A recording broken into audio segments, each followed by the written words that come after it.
नमस्कार दोस्तों।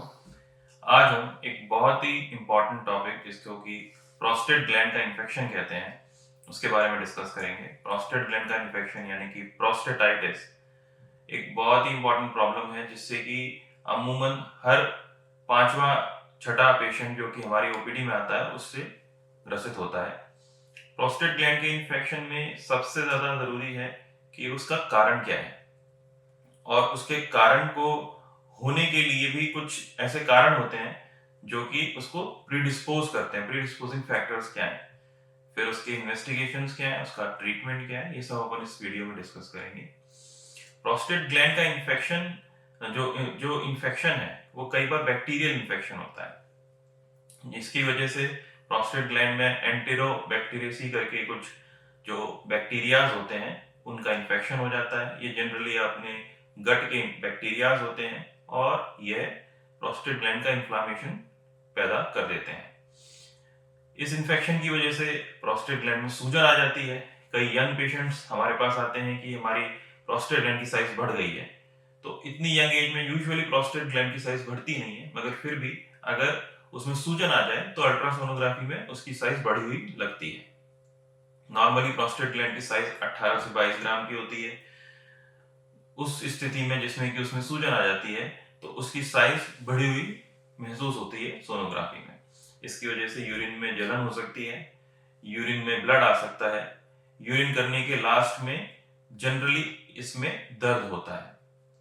कई बार बैठने के जगह पे, जिस जगह पे हम बैठते हैं जिसको कि हम पेरिनियम कहते हैं या बॉटम कहते हैं बॉडी का, उसमें बैठने पे दर्द होता है। लंबे समय तक बैठे रहने के कारण भी इस ग्लैंड का इन्फेक्शन हो जाता है।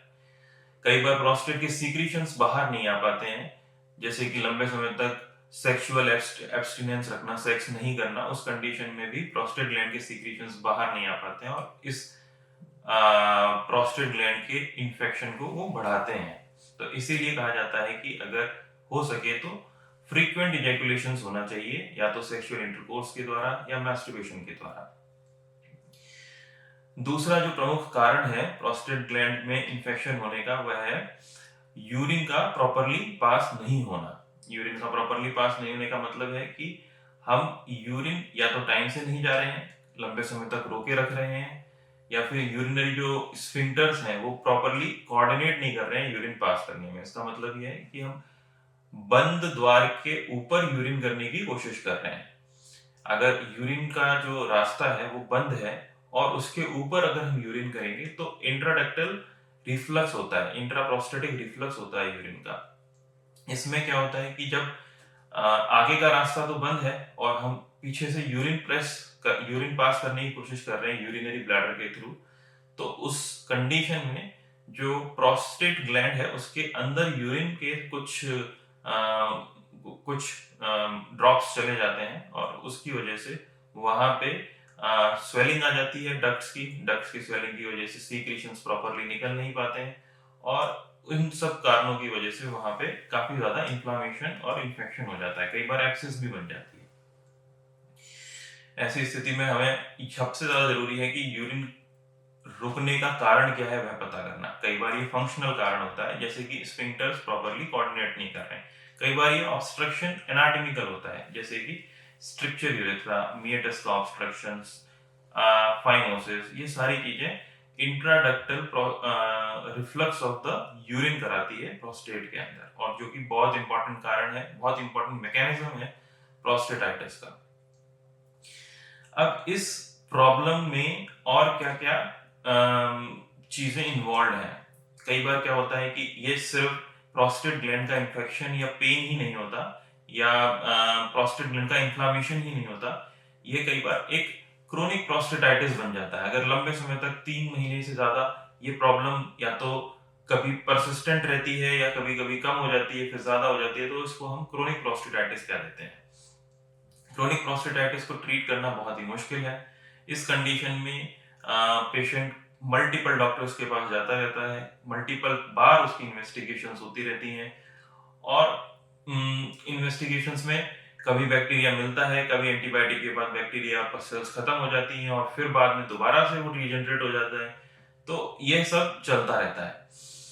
तो बेसिकली सबसे ज्यादा जरूरी ये है कि एक्चुअल में जो ऑर्गेनिज्म है उसका फाइंड आउट होना, जो बैक्टीरिया है उसका पता चलना। अगर वह बैक्टीरिया प्रॉपरली डायग्नोज नहीं हो, उसकी सेंसिटिविटी जो बैक्टीरियल एंटीबायोटिक सेंसिटिविटी है प्रॉपरली डायग्नोज ना हो, तो यह परसिस्टेंटली प्रोस्टेट ग्लैंड में रह सकता है।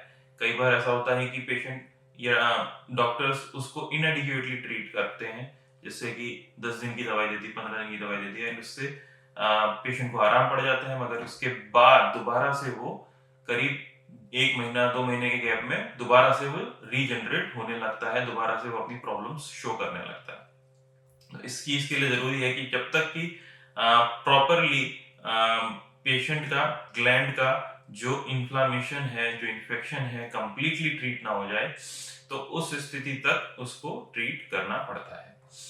इसके लिए कई बार हमें प्रोस्टेटिक मसाज करनी पड़ती है, कई बार उस लेवल तक प्रोस्टेटिक ग्लैंड के इन्फेक्शन को हम ट्रीट नहीं कर पाते, तो मसाज करके उसको एक्सप्रेस करके हमें बाहर निकालना पड़ता है। प्रोस्टेट ग्लैंड की मसाज करके सारे के सारे इन्फेक्शन को बाहर निकालना पड़ता है, क्योंकि उस लेवल तक कई बार पेरिफेरी तक एंटीबायोटिक नहीं पहुंच पाती है।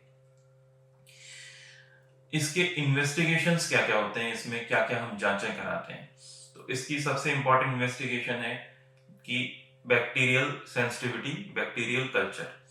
अगर बैक्टीरियल सैंपलिंग बाय यूरिन से जो बैक्टीरियल सैंपलिंग है उसमें कुछ नहीं आ रहा है, तो एक्सप्रेस प्रोस्टेटिक सीक्रेशंस लिए जाते हैं, जिसमें कि प्रोस्टेटिक मसाज करके जो सीक्रेशंस यूरेथ्रा के थ्रू बाहर निकलते हैं उसका कल्चर किया जाता है। इसके अलावा इसके प्रीडिस्पोजिंग फैक्टर्स क्या हैं, उसके लिए भी हमें कई बार इन्वेस्टिगेशंस करानी पड़ती हैं, क्योंकि अगर ये बार बार हो रहा है तो उसका प्रीडिस्पोजिंग फैक्टर क्या है, उसके कारण के पीछे जो होने वाली मैकेनिज्म है वो क्या है, ये हमें जाननी होती है। इसके लिए यूरोफ्लोमेट्री, अल्ट्रासाउंड, पीवीआर और कई बार यूरोडायनामिक स्टडीज तक करानी पड़ती है, ताकि हमें पता चल सके कि स्फिंक्टर्स कई बार ढंग से काम क्यों नहीं कर रहे, जो यूरिन रोकने की मैकेनिज्म है और यूरिन करने की मैकेनिज्म है वो ढंग से काम क्यों नहीं कर रही। फिर इसमें ट्रीटमेंट क्या देना होता है। ट्रीटमेंट यूजुअली जो एंटीबायोटिक्स होती हैं बैक्टीरिया के अगेंस्ट सेंसिटिविटी के हिसाब से हमें देनी रहती हैं, लंबे समय तक देनी रहती हैं। और कई बार ऐसा होता है कि हम बार बार एंटीबायोटिक्स चेंज करते हैं, तो वो एंटीबायोटिक्स प्रॉपरली उसमें ट्रीट नहीं कर पाती। तो समय से शुरू करना, प्रॉपर एंटीबायोटिक की डोज लेना, सही समय के अंतराल तक लेना, ये बहुत जरूरी है। इसके अलावा एंटी इंफ्लामेटरी ड्रग्स लेनी होती हैं, जिससे कि उसका इन्फ्लामेशन कम हो। पेशेंट को कॉन्स्टिपेशन अवॉइड करना रहता है। मसल रिलैक्सेंट्स कई बार लेने पड़ते हैं, कई बार अल्फा ब्लॉकर्स लेने पड़ते हैं। ये सारी की सारी मेडिसिन प्रीडिस्पोजिंग फैक्टर को ट्रीट करने के लिए है। अगर हमारा प्रीडिस्पोजिंग फैक्टर ट्रीट नहीं होगा तो बार बार इन्फेक्शन होता रहेगा। तो दोस्तों, आज हमने जाना कि प्रोस्टेटाइटिस यानी कि प्रोस्टेट ग्लैंड के इन्फेक्शन के क्या क्या सिम्टम्स होते हैं, क्या क्या कारण होते हैं, और इसके ट्रीटमेंट में हमें किस तरीके से आगे बढ़ना चाहिए। मैं डॉक्टर चिराग गुप्ता आज आपसे विदा लेता हूं, और आशा करता हूं इस वीडियो से आपने कुछ प्रोस्टेटाइटिस के बारे में जाना है। और अगर आपको इस तरह की कोई भी प्रॉब्लम या यूरोलॉजी से रिलेटेड कोई भी प्रॉब्लम फेस करनी पड़ रही है, तो आप मुझसे बेशक डिस्कस कर सकते हैं। मेरा लिंक डिस्क्रिप्शन में दिया हुआ है, और उसके थ्रू आप मुझ तक पहुंच सकते हैं। धन्यवाद।